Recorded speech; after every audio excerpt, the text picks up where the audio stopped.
for it. So let's just see here. I'm just in the Welcome Center at the moment, which has been relaunched a little bit prettier than it was before. So one of the cool features that we have is our snapshot system. And if I just go back to my avatar, I can, for instance, pick various filters, like that one, change my avatar's animation, various poses in there. These poses, incidentally, can be animations. They don't actually have to be static like they are right now. We have various cameras. So between them, you can pick your own. And finally, we can add and remove various overlays. So I don't know if we'll mess with a few of these. But regardless, this filter system I have covered briefly in another masterclass before, but today we're going to discuss actually how to make various filters that go in on this. So to make this work, we've got 4 different elements there. We have the filters, which are these guys here. These are done with the post effects stack. Effectively, they are just custom post profiles. We have the pose, which are just animations, simple humanoid animations works. Then we have cameras. These are Sin Machine cameras, and we can do quite a bit with them. This existing system doesn't cover all the various things that are actually available in the camera system to work with. Finally, the overlays, and these are just objects that are actually spawned into the environment. So in this case, we use UI canvases to overlay these particular elements. However, today we do not have to. So let's call it an avatar. Okay, all right. So I'm going to cover today how we actually built all this stuff. So I'm going to log out of InWorld right now and go back to Unity. So this is our last class. So I'm going to create a new scene here, and we'll go start with filters. We'll start in left to right order. So we'll do the filters first. I have covered in the previous class, or one of the previous classes, building custom post filters here. This is obviously not the one we were using, but I guess it doesn't really matter. I just might knock these fog volume ones out. Must have done that before. Just knock you out.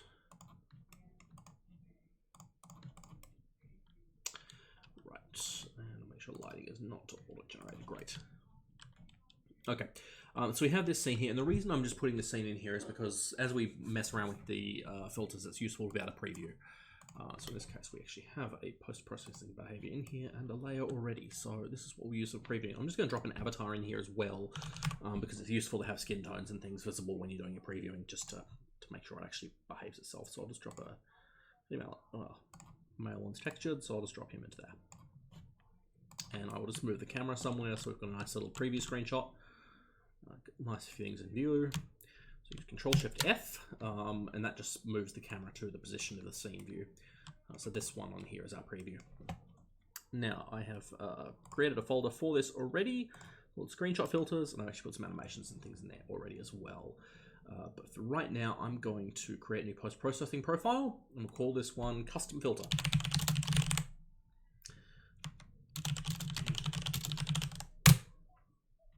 All right, and now to create a custom filter, there's 2 things we do.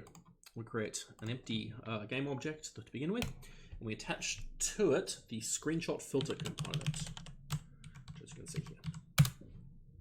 We have slots for both post-processing stack version 1 and version 2. Now the post-processing stack version 1 there is just for legacy compatibility. Long-term support for that is we will have backwards compatibility, which is what we do right now. But we do upgrade those post-profile version 1 to version 2 using our own system. If you are authoring things from scratch, I do recommend using the post-stack v2 just to begin with, because it'll guarantee the closest compatibility with the current live one. There is a tick box there for autofocus, and that is actually to do with the depth of field effects and other effects which you rely on a focal point. That one will just make sure that the focus is automatically set if you want to enable that. Otherwise, the focus is going to remain the way it was. We also have a focus bone, which lets us pick which bone we're actually going to focus on. Probably doesn't matter too much unless you're doing an extreme tilt shift or something similar on your post effect. So we've got that one there, and we've got the slots for the post stack. So I'm just going to drop my V2 stack into there. If you're using the V2, you don't need to worry about V1, and technically vice versa. But if you've got a V2 field, that will always be used in the post stack one. The V1 won't be used anymore. So we need to add effects to this. Now I've covered this a bunch of times, but just for today, we'll do color grading. When you are working with the snapshot system, one thing to consider with the effects that you put in is that some effects, such as, for instance, screen space reflections, have options for quality. That usually is a matter of trading off performance versus the visual appeal. In the screenshot system, we don't really care about performance as much. And that means that when the screenshot system is enabled, you are actually free to pump the values up as high as they go. So for instance, screen space reflections actually has a setting for overkill. That's perfectly fine to use for this particular purpose. We're just going to drop our custom filter into here as well. Just because, actually, where is my post? I'll just create a new post thing just for previewing. So just create an empty post layer and set the oh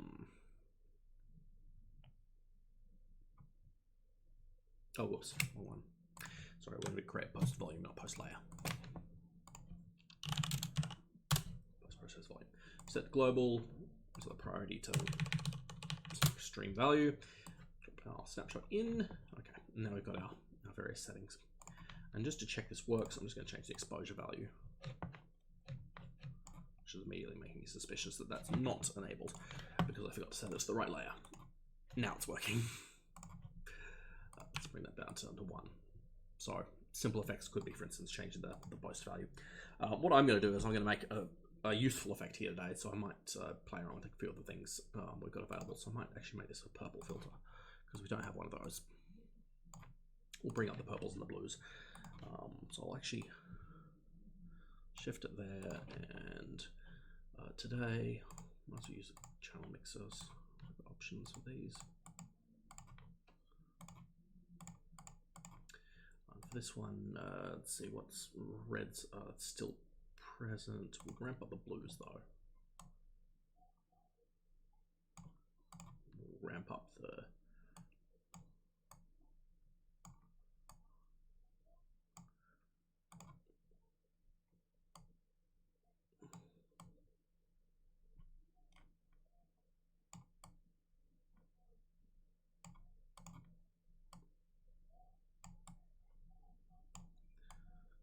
weird effects here.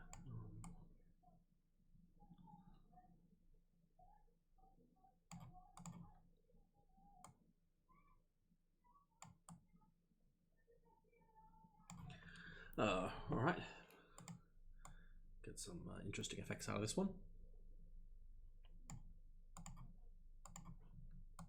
So we can keep playing with all these various effects here until we get what we want, which might be that we use that. Maybe I'll bring the exposure up a little bit.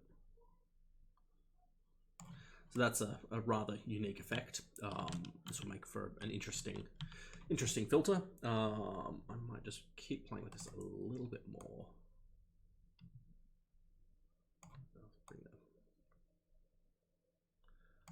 And this is just also the importance of why we're previewing in a scene, because it is going to give us some level of accuracy on how this is going to look. Okay, so we're happy with that effect. Uploading this one is pretty straightforward. So the first thing we do is we've got our screenshot filter. We then need to add the virtual grid component, and the type is custom.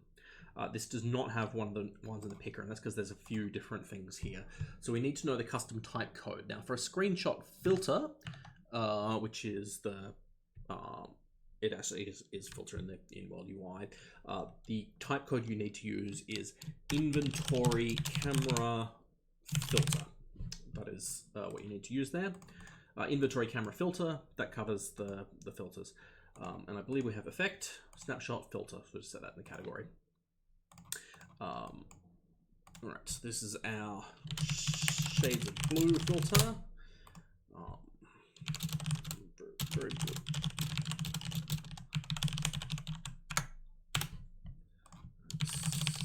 Sine wave.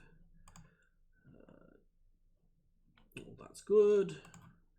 We'll set this one for free. We'll add icons later, but for now we won't. All this is good, so I'll just put this one as.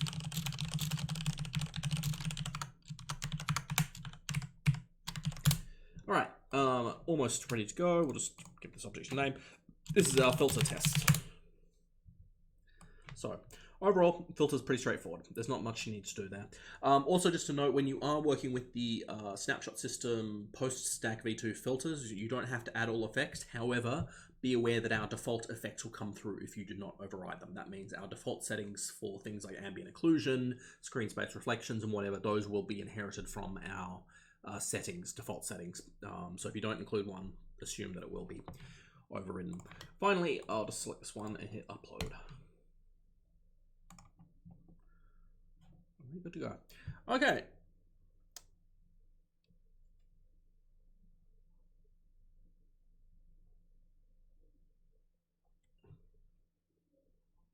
Just give it a second. It's running a little bit slow today. All right, that's our filter going. So we're done with that one. The next type of content we're going to look at is composers. Now, composers is the camera angles. Actually, it was poses next. Sorry, I was going left to right, so we'll go to poses and then we'll go to that one. So poses are really straightforward. The thing we need to look at there is we need to get an animation. Now, I don't know if this one is going to come in. It is going to come in, okay. So this is one of the animations that's built in. There is actually something I would like to play with here. I just need to double check I can do it. If I can't, then... Oh, I can, great. Okay, so this here is a simple mechanism animation that works pretty straightforward. Previewing on the actual in character is going to be a little bit tough. How do I edit that one? Don't know if I can. Animator. Just trying to think if that's going to... How I can preview that on an avatar with that working. Grab this one. What I'll do is create a custom controller, and that will let us preview this. So I'll just create an animation controller. Animation controller or preview controller for pose. Just go to our animator, and in here I'm just going to drop our drinking one. So we're going to call this one drinking. And now I'm not 100% sure this is the correct way we do this, but I'm going to give it a try. It may or may not work, but we'll know in a minute. I think this is the correct way. If it lets us edit it, it is the correct way. Okay, so I've just got my custom animation in there, and the reason I just put that preview is because on our 2017 mail here, I'm going to change the light sources around a bit.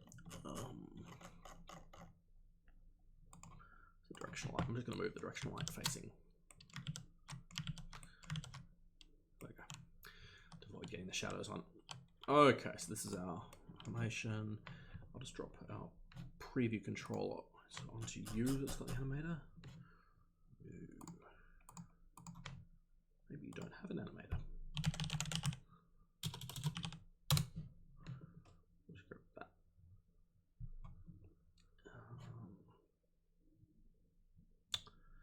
I feel like that's wrong. Just 1 minute. Let's skin match brush and grid it. Just there. Maybe it is. Actually, what I'll do is grab my LHD. Just grab him.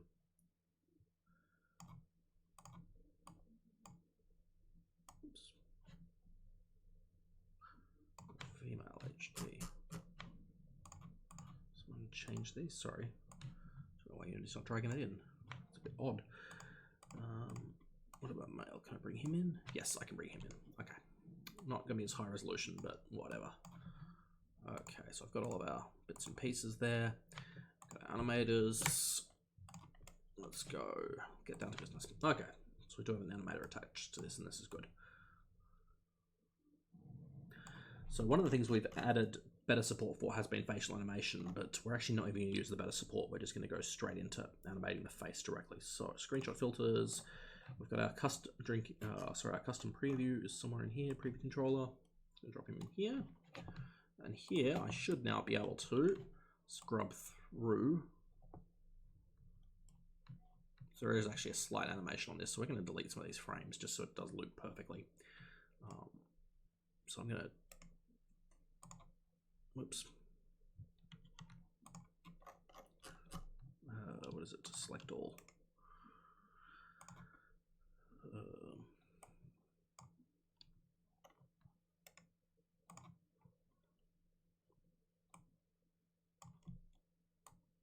Oh, there we go.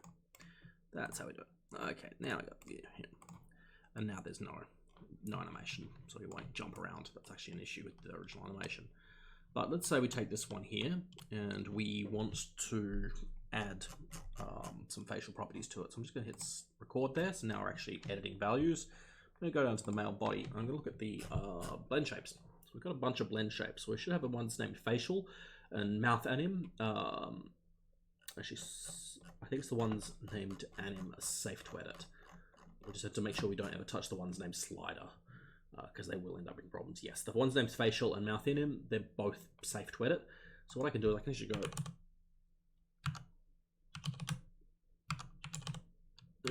It's getting a little extreme here. We're combining ones that wouldn't normally get combined. This is actually from the voice animation system that we've got.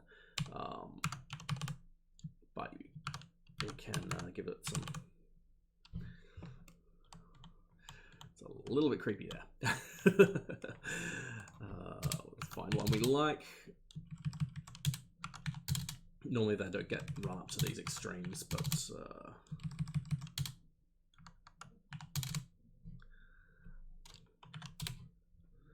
we use draw open.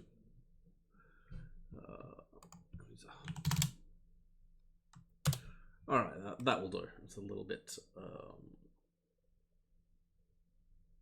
We'll just remove key on these red ones that we're not animating, because actually if you use one of the facial animation systems, like for instance our webcam feature, if these are red, they will be overridden from our facial animation feature and it won't actually show through.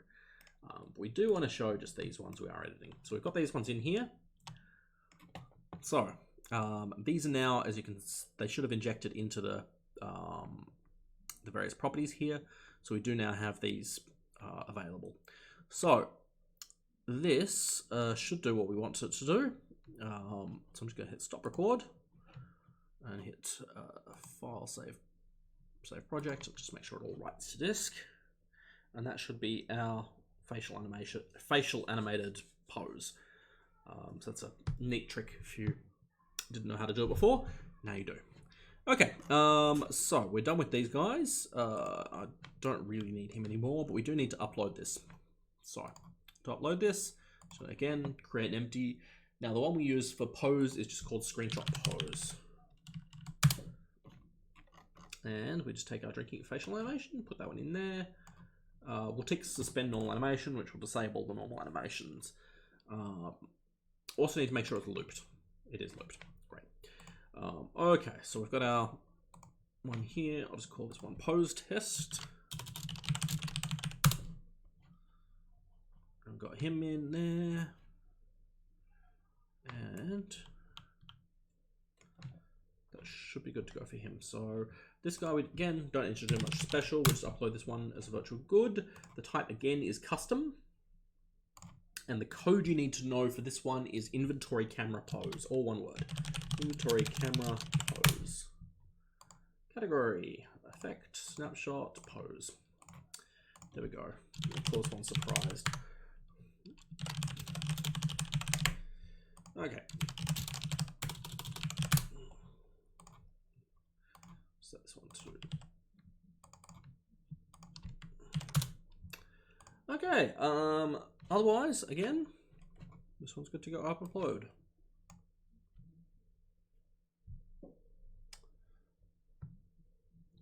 So the next one we'll move on to is the Cinemachine virtual camera, and this one's a bit more complicated than these guys, but I'll just get this guy uploaded.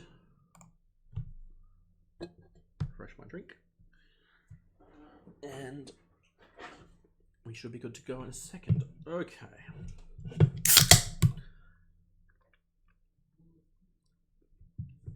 Okay, there we go. All right, so next one, camera poses. Now, Cinemachine poses, we'll just add a Cinemachine brain to this object so we can actually do previewing of this stuff. So we'll just go Cinemachine brain.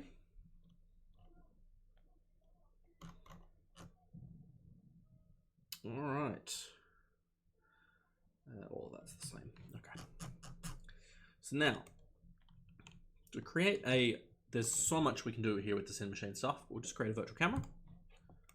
As you can see it here, this is our virtual camera. Now, the virtual camera is kind of special. It's not like a real camera. It just stores the position of where the camera should be.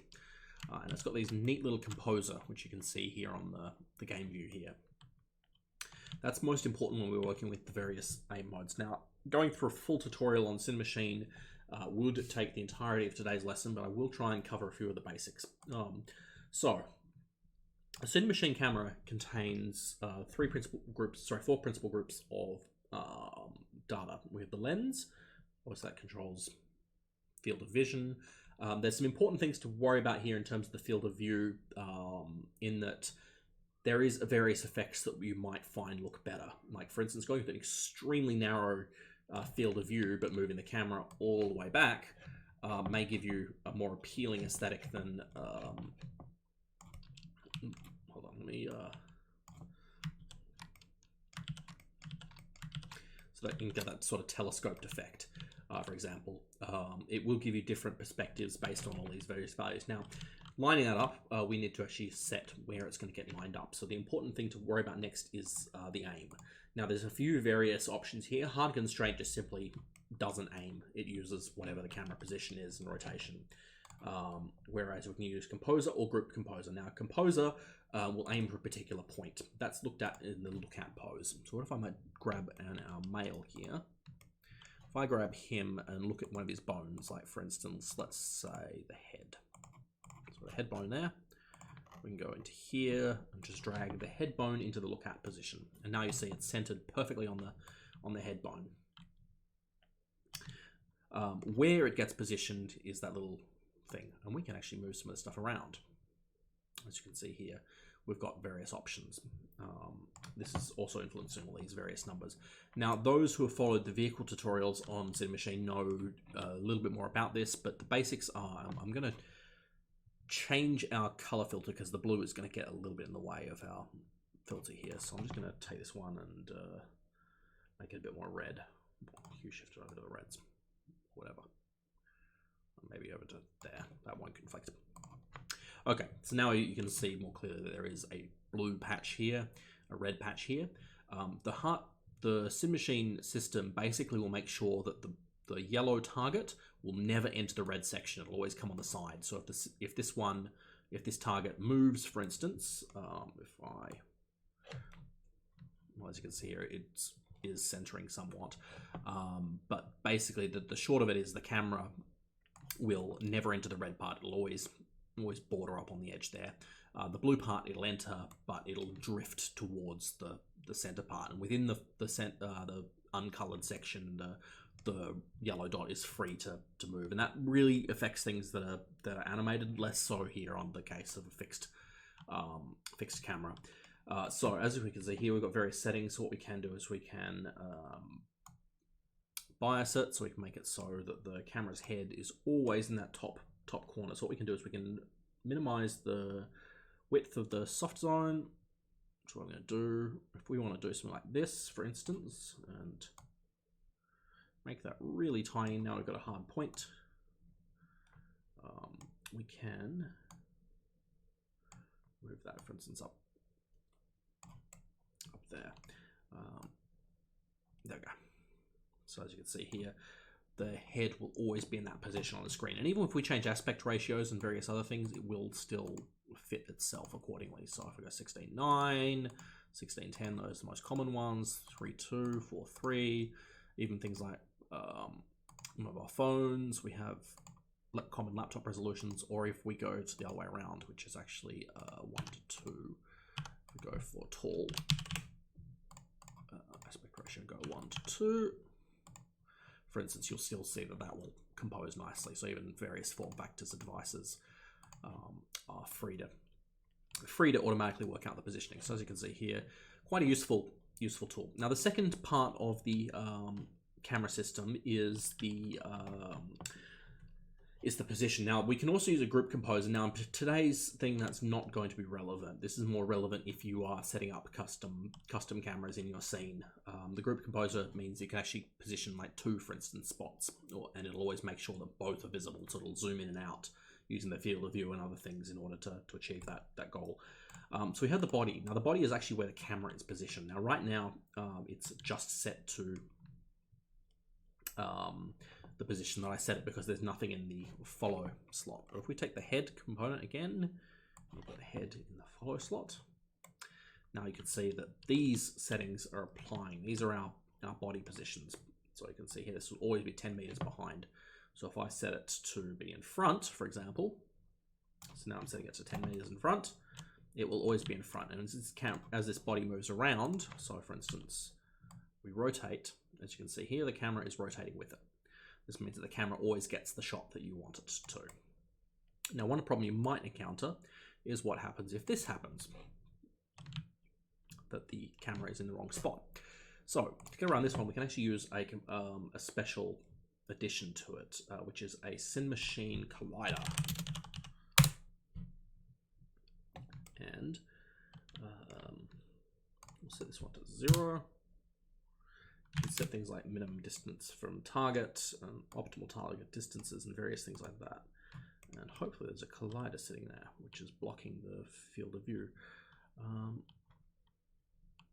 Does appear, maybe I don't have colliders on these objects. What we did, just one moment. Oh, that will help. Collide against everything.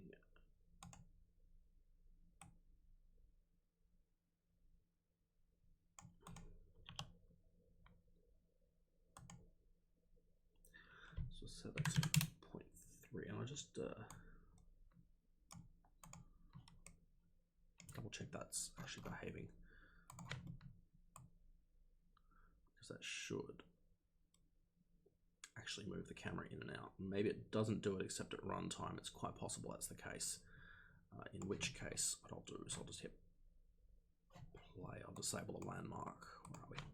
So our avatar doesn't spawn and interrupt all of this. Let's hit play. And we'll just make sure that this does, in fact, behave the way I want it to. Okay. There we go. And I lost my mouse cursor for some reason. Okay.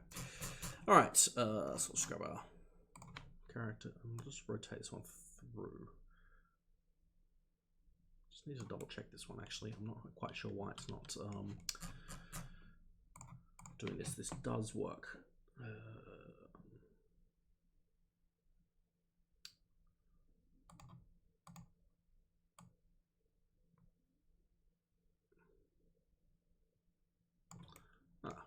That's weird. That might have done it.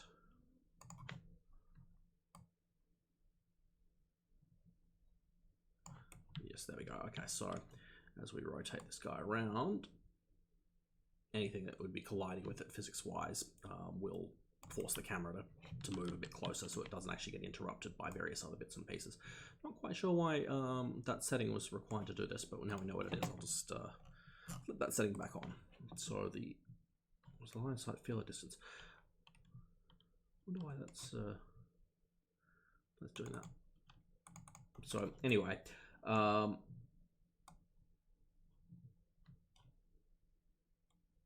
regardless, we have now the option for that. Now the rotation on this one, maybe we need to use one of the other modes like orbital transposer. Yes.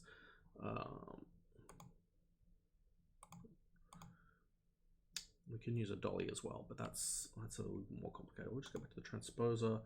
Oh, it's just position, sorry. So if you do want to do a rotation, you need to use the offset the base position to that. So I'll set that to 10, and then we can move.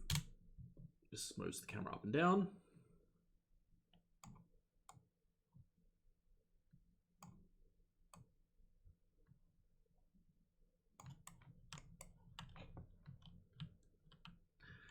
Also, as we change the field of view, Sinespace will keep the camera as close as it can to that target spot that we've got in the corner. All right.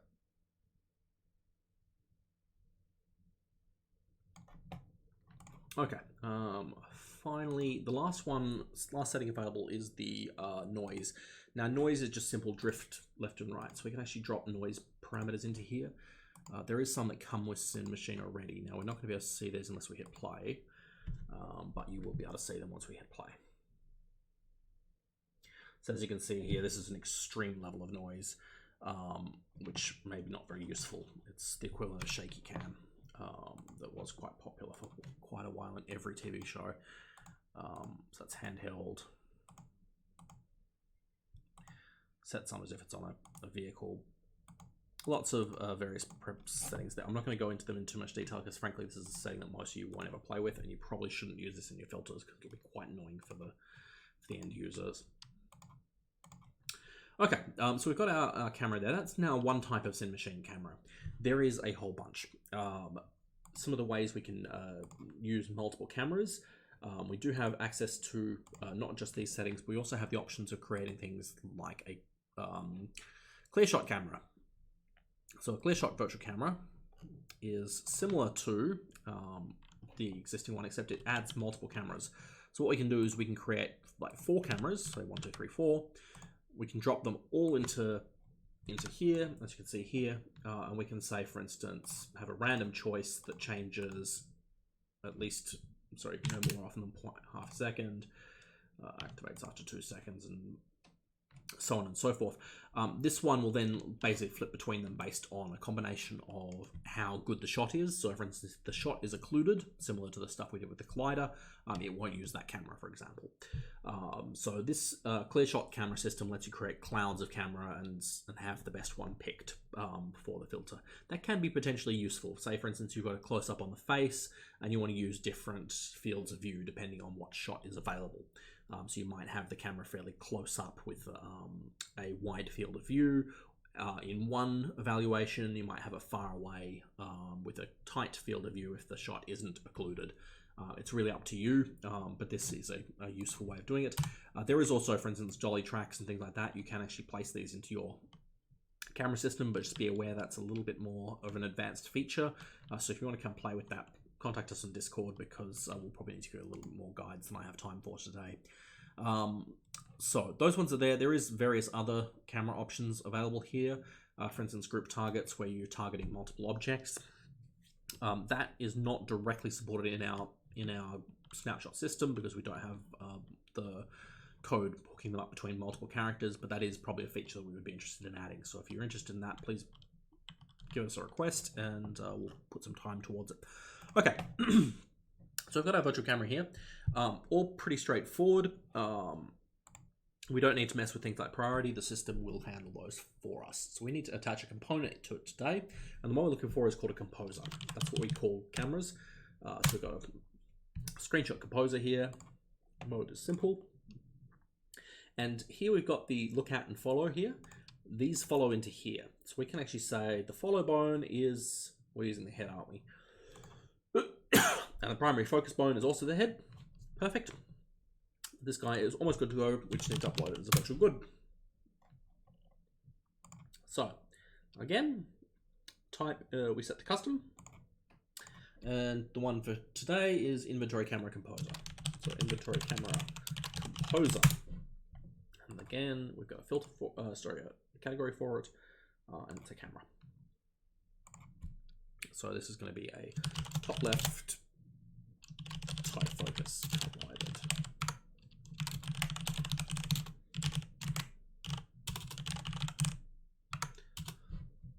Okay, and sine wave. We'll just set the. Really should set the defaults. Okay. Other than that, this one's pretty much good to go. So this is our camera test.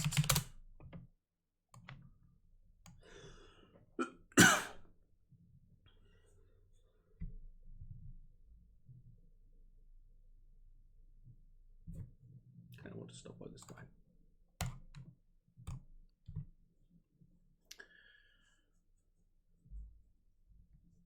So the last type of thing that we're going to cover today, we're actually making really good time today, is the screenshot layer system.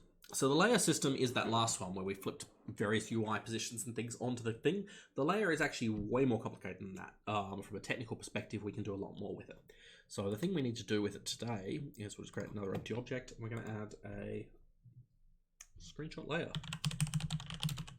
Now you notice there's 2 components this time. There's screenshot layer and screenshot layer element. Screenshot layer exists on the base of the object. So we'll just call this one the... And then we can add as many child objects as we like. Each has got to have a screenshot layer element component to it, but other than that, it's pretty easy to play with. Now, you've got various modes here, and this is actually determining what this gets attached to, or more correctly, where the position gets set.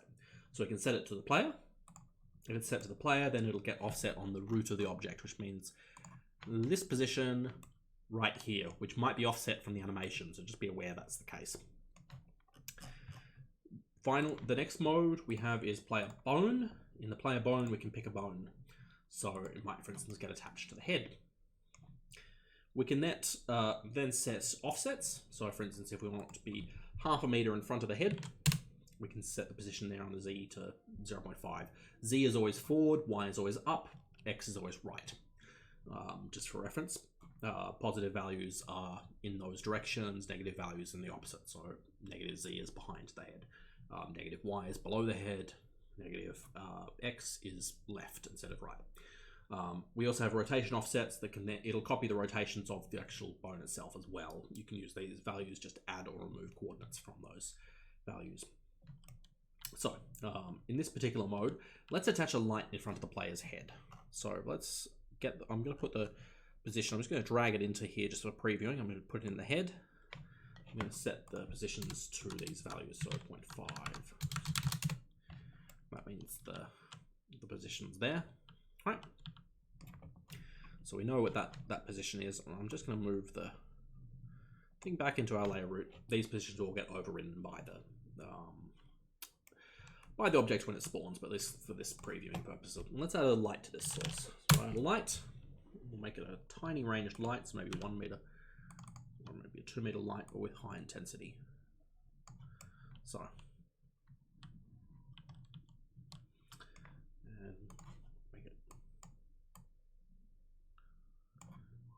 I'm just going to take my filter as well and just uncheck that hue shift that I did, because this way we can actually preview it against the one we made earlier. So let's say we want that as our object. We're good to go. The next, this will be a light. Let's add a second one, which is we can either attach it to the camera. This can be useful, for instance, putting an object in front of the camera. So this position will be set to wherever the camera is. In this case, the camera is back here, so it would be attached directly in front. But we can do that if you're doing a particular effect, whatever that makes sense. Something to think about if you're doing lights, putting on the camera can be directional lights, because if you put a directional light on the camera, you can, for instance, I'll set it close enough.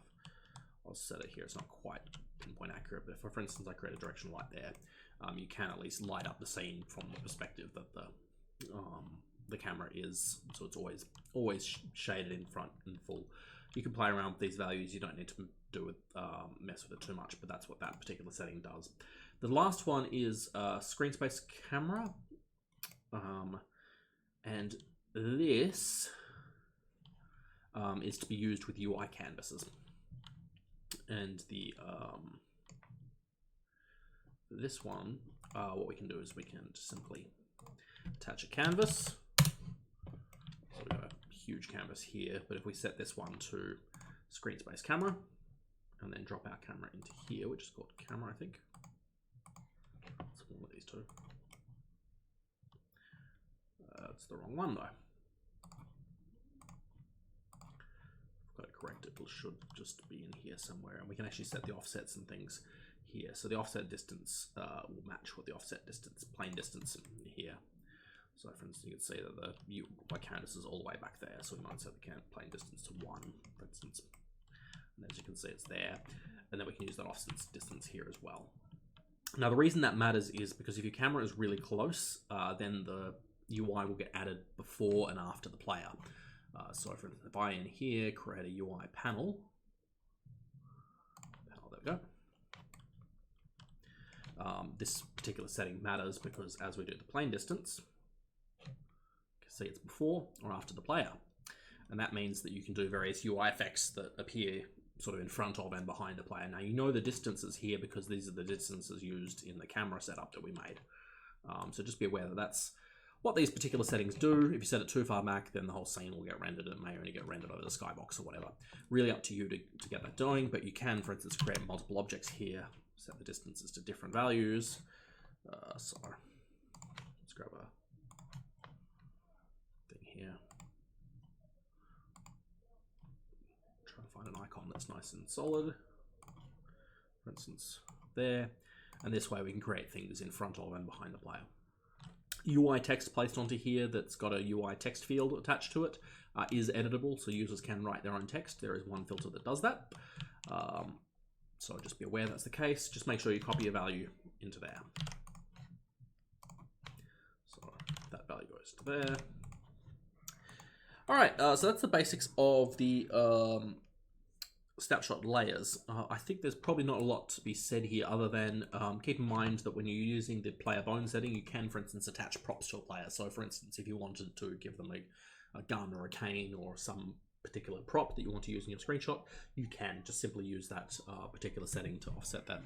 I'm going to delete these two and just go straight with the light source, and this will be our face light camera system. A cool one actually to do might be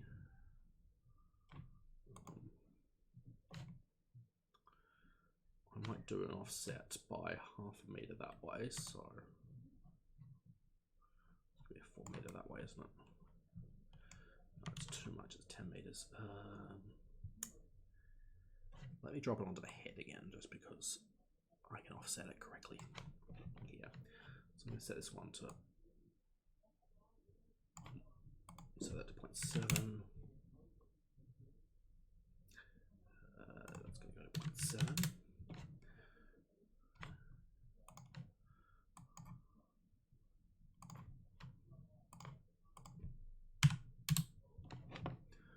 Set that one to there. And I'll add a second one, which is set to -0.7. That'll be -0.7. We'll do that one in blue.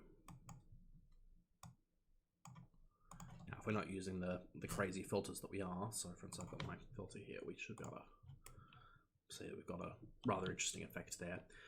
One of the things you can play with if you are using filters as well is you can play with the exposure settings.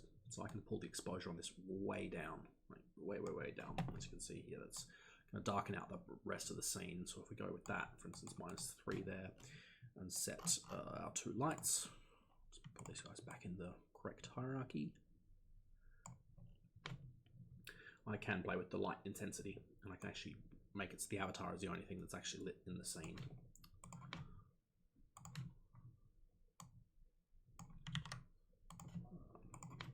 Of course, our various other settings are interfering with this, so I'll just pull these ones down like that. And there we go. That's a pretty cool effect that you can do attached to the avatar. So this is all good to go. So this one, I'm going to call this our red blue. Sorry, not red blue. Pink, blue face lights. And we'll just drop this into our screen filters. Now, as before, we need to set this up with a virtual good and the rest of it. Virtual good just goes on the root object, the base of the object.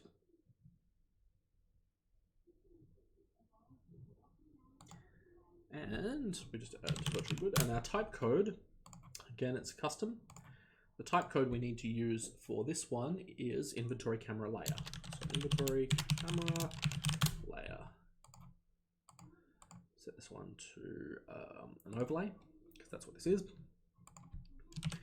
We'll pick face lights for snapshots.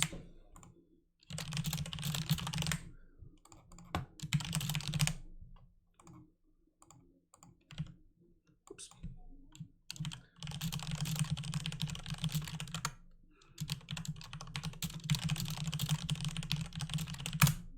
All right, so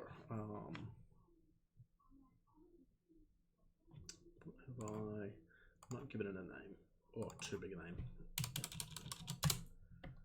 Right.